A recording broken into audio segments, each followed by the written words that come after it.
So I lost the connection there for a second, and I lost my Zoom connection. So I was just tying the second knot here, and I did that right when it was cutting off. So I think you probably are okay with that because you just do the same thing twice.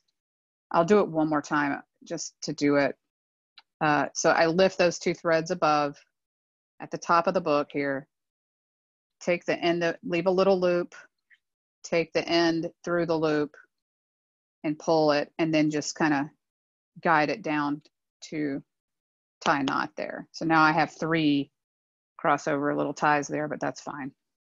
Just so you can see that. That's all I did before I lost the connection. So then we're finished. That's just ending it. And now we're just going to make the gatefold just like we've done before. This is not anything different. It's just the sewing that's different. So you can see, I wish I could block the background so you could see the sewing better. I'm trying to figure out how to, because of the grid, I think it's trying to read that grid and it won't let me zoom in on the sewing.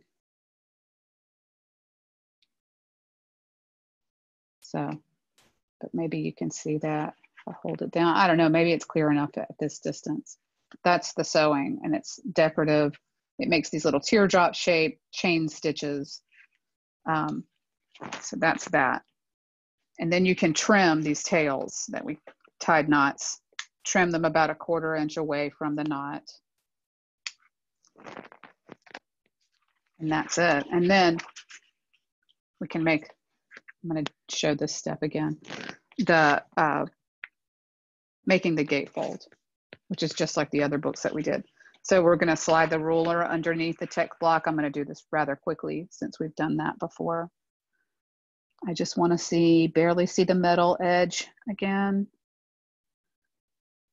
And this is for the fold. I could also cut this like I had talked about before. I could cut that. And then I'm going to score this and fold it and do that little trim up against the spine.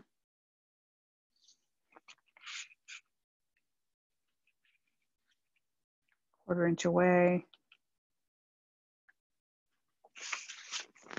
Mark, triangle, exacto.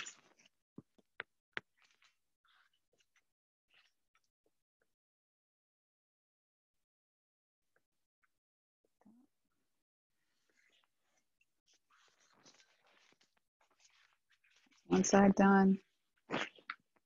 And again, if it's like kicking out a little bit, I can always straighten that bolt.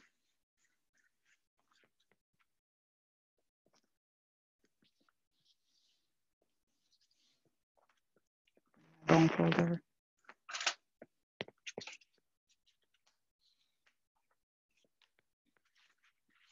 And then the second side, do the same thing with the ruler underneath the text block.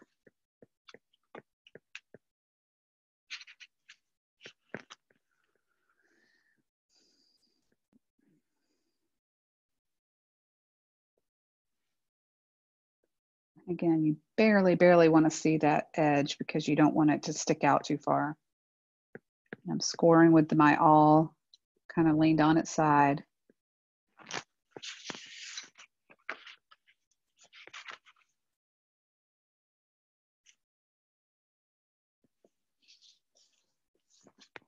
And then I want to do that 1/4 inch.